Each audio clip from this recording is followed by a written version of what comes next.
we established a military partnership mission for Niger in response to the request from the Niger government, and it's underlined our commitment to the stability in the Sahel region.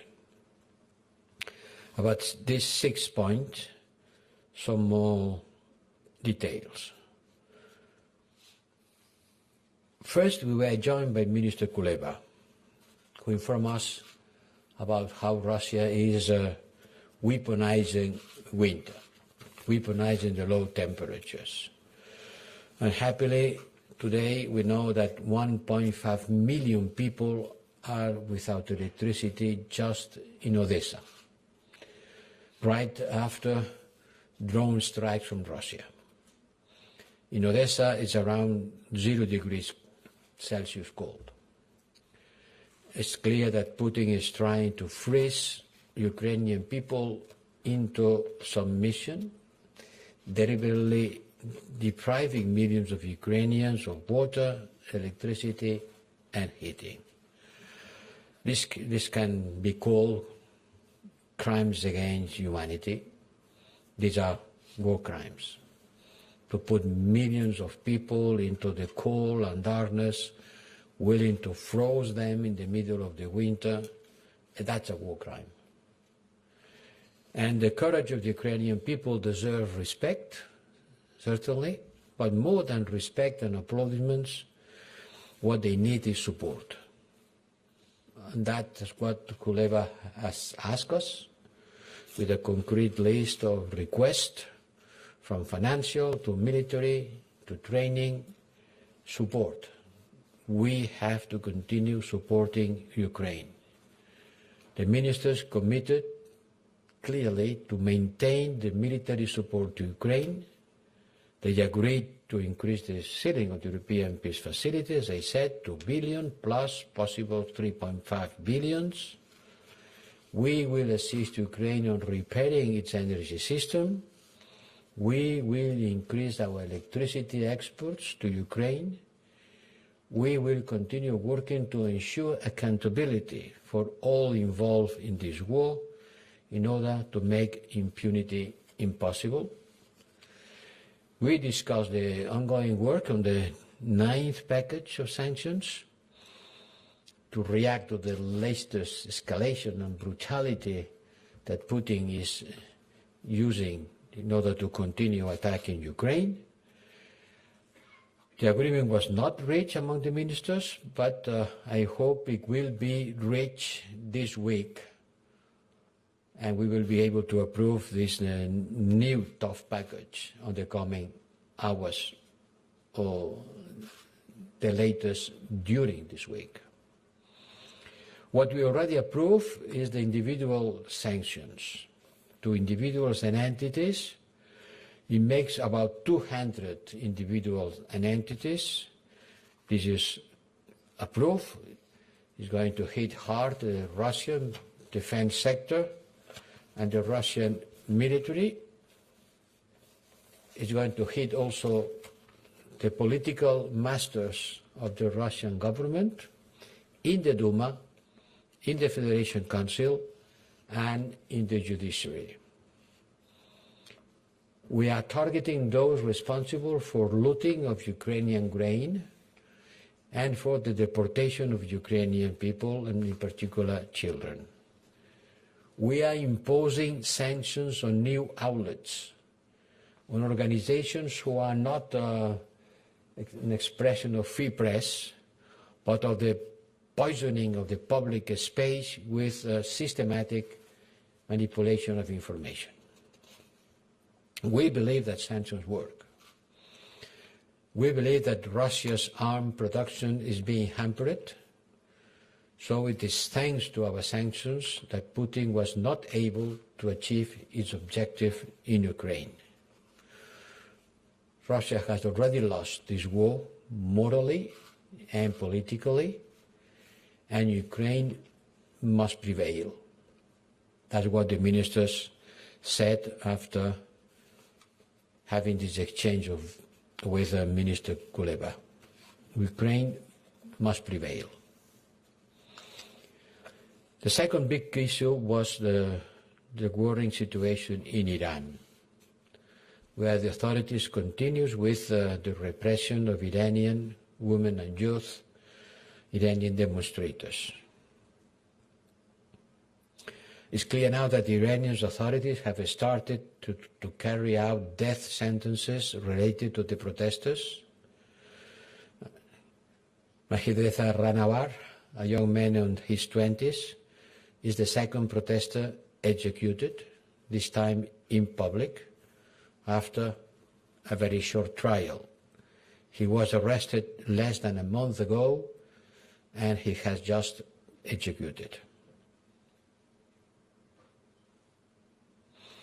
We consider unacceptable the use of capital punishment as a tool to repress the protesters. In the new package of sanctions for human rights violations, we are targeting those responsible for this continued repression against protesters at 21 listing, and this underlines the support of the European Union to the Iranian people. Also, there is the support of Tehran to Russia. In responding to the delivery of Iranian drones to Russia, 8 persons and entities have been listed. Iran claims that these drones were sent to Russia before the starting of the war, but these sanctions represent strong messages on Iran. It is the first time since 2019 that we adopt such a package of sanctions. Then I debriefed the ministers on the situation on the JCPOA, the nuclear deal. You will understand that in this situation, the JCPOA is in a very difficult situation. But I think that we don't have a better option than the JCPOA to ensure that Iran doesn't develop a nuclear weapon. This remains in our own interest, and that's why I still believe that we have to separate the sanctions on human rights and arms provision to Russia of the nuclear program, which escalation is of great concern.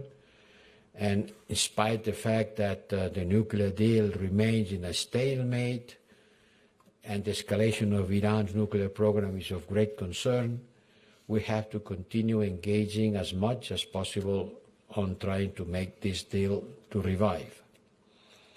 And there has been a debate about it, and the foreign ministers have reaffirmed the European Union's support to this effective implementation of the JCPOA. But I had to remember them that my role as coordinator and my work of my team is in following a tasking of the United Nations. We will continue trying to do our best. On other issues, we review our monitoring capacity to Armenia. It was said in October. It has proved to be effective, but in line with the agreements with both Armenia and Azerbaijan, this capacity would complete its activities on the 19th of December.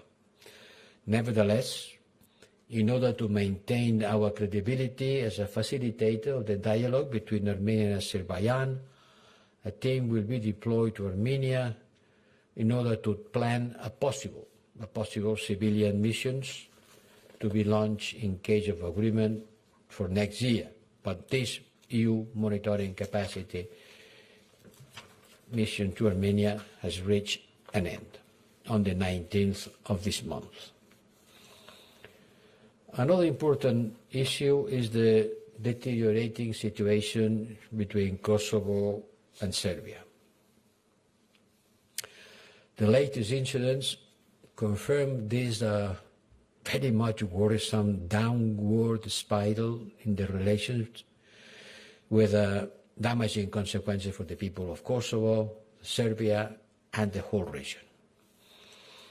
Since August, we are living a vicious circle of confrontation, provocations, and reactions that has escalated in the past few days, provoking serious security incidents, including an attack against our own mission, against our EULEX mission and on Kosovo police.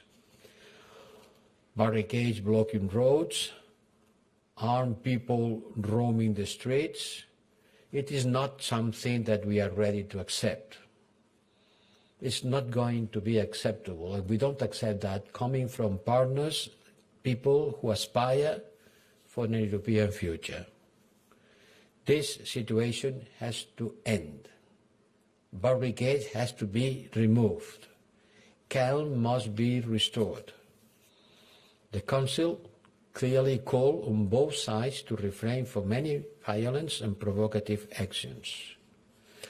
I asked the Member States to be ready to send additional reinforcements for our EULEX mission, and many of them agreed and ready to send more capacities, more effective support, more people to this mission if needed. I know that both parts have indicated that they are ready to de-escalate, and I hope they will. And I hope they will not start escalating again. They must return to the EU-facilitated dialogue, once again a tasking from the General Assembly of the United Nations to the European Union and to me as facilitator of this dialogue. This is essential for both Serbia and Kosovo on their European path. As EU facilitator, I insist implementing a tasking of the United Nations. Already after the last incidents during the summer, we put on the table a proposal to both leaders, Serbia and Kosovo. And we updated this proposal on the last weeks after the last agreement, which was supposed to be a definite one to put aside the tension related with plates and other issues in the municipalities, Serbian municipalities of the North Kosovo. We put this proposal and now we have to take it forward as a matter of urgency. I provided the ministers with a first outline, and I am very glad of the strong support that I received from all ministers to this initiative, which is implementing a task of the United Nations, but now it has become a proposal of the EU27. It's not my proposal only, it's becoming a proposal of the EU27. And attending to the urgent situation and dangerous situation in the ground, I ask our EU Special Representative to travel to the region. Tomorrow it will be a debriefing to the political committee, an in-depth analysis of this proposal, and the day after tomorrow, Miroslav Lajcak will be traveling to the region in order to come back before the European Union Council, where I will assess and inform the leaders of the situation in Kosovo. So we are on track. COPs tomorrow, Miroslav in the region, debriefing to the European Union Council. A proposal that has become a proposal supported by the 27 member states. Before the Foreign Affairs Council, we had the annual meeting of the Eastern Partnership at the ministerial level. We discussed the consequences for the regional security and the stability of the region after the Russian aggression against Ukraine, and our commitment to reinforce cooperation to improve joint resilience and to recalibrate the Eastern Partnership in order to make it more flexible and become a more strategic tool, able to respond to the different needs of our partners. Between our partners there is Belarus, and there is Ukraine, and there is Georgia, Moldova, 3 countries which has been granted a status of candidate with the European perspective for Georgia. So it has been an intense day, and I am happy to see that it has also been a very productive day. Not everything has been settled. There are still work on process, but by the end of the week, before Christmas holidays, everything will be settled. I hope so. Thank you very much. And with this, we can go to the questions. I see Natalia, you can go. The mic is in the middle. Natalia Drozdiak from Bloomberg. I just Wait. Wait, in order to understand you better. I just had two questions. On the Russia sanctions package, what exactly or who is holding up agreement there? And secondly, I was curious to get your thoughts on the European Parliament probe and corruption scandal. How do you think this will impact the EU's relations with Qatar going forward? Thank you. Well, about the first question, certainly there is not 100% agreement, so it means that some member states don't agree. But I cannot go into the detail and to point out and say this one, on that. Work continues, but I have a certain duty of reserve. I am fully confident that we will reach an agreement. The issue is not one specific member state, what we are thinking about, but it's not the case. It's a matter of what kind of exceptions can we implement in order to be sure that our sanctions doesn't have collateral effects, and at the same time we don't empty the effectiveness of the sanctions. And certainly, yes, the news that we learned during the weekend are very much worrisome. But I think that we have to let the judiciary and the police do their job. You know that we don't have any kind of complacency, zero tolerance with corruption wherever it happens. But in this case, it looks like something that has to be deeply, the judiciary and the police. I'm fully confident that it shows that we have, in Europe, we are not rid of this problem, but we have judiciary and police and institutions that when something happens, they work. And they combat against corruption, wherever it happens. Thank you. The next one was Maria.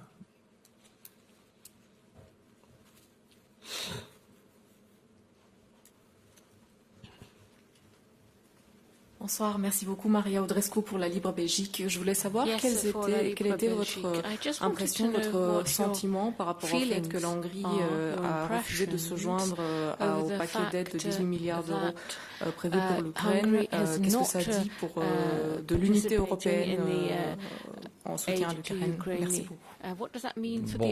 D'après ce que je sais, parce que c'était pas dans la formation des affaires étrangères, c'était pas qu'il était contre le fait qu'on aide l'Ukraine, mais la méthode de le faire. Je sais que les ministres ont trouvé une solution. Merci. Yes, go ahead, please.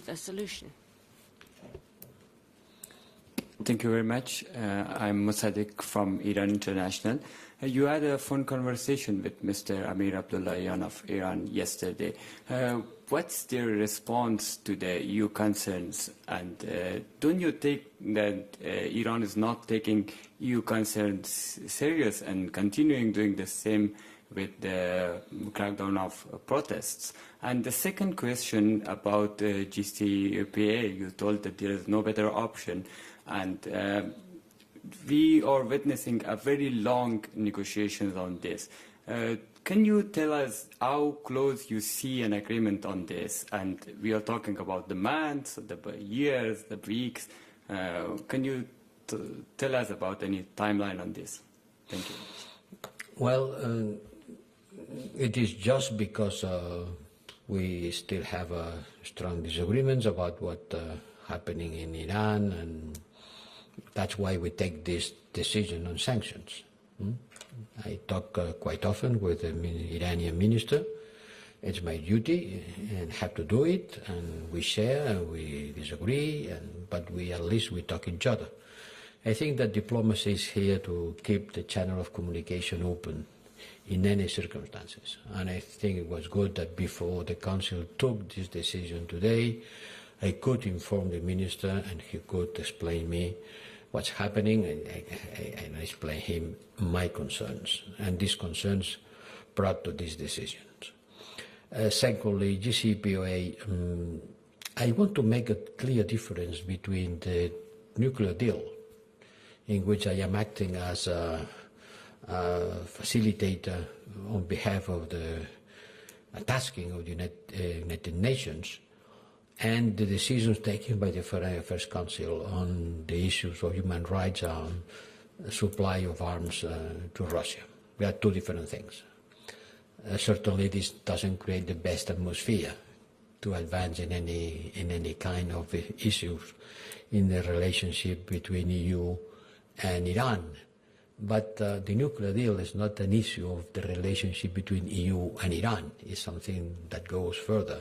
Many other people are involved. And the JCPOA is not just EU and Iran. The EU was a facilitator.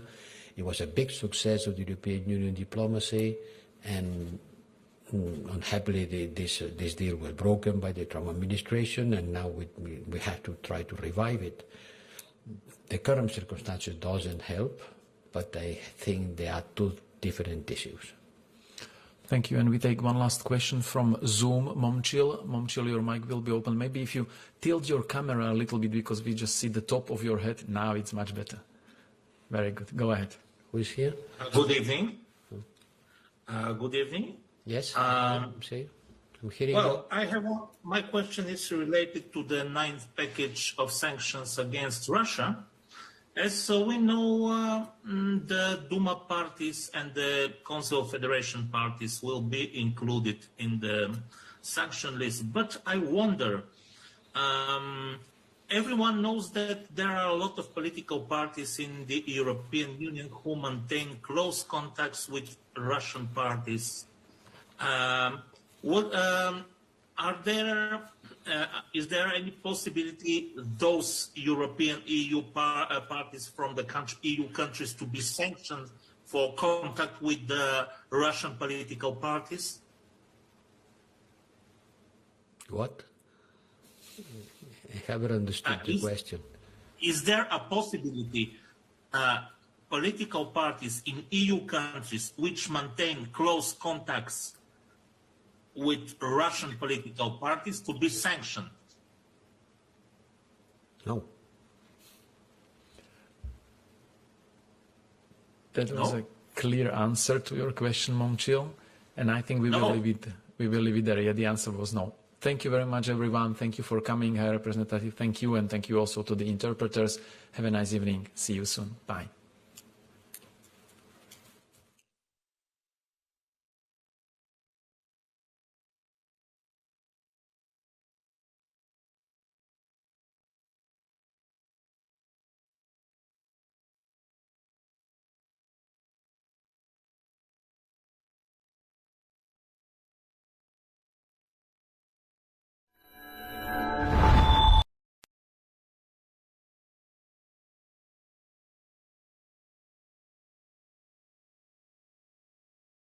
For the Reuters live service.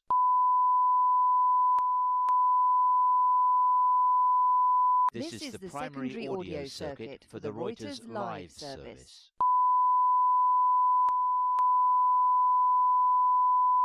This is the primary audio circuit for the Reuters live service.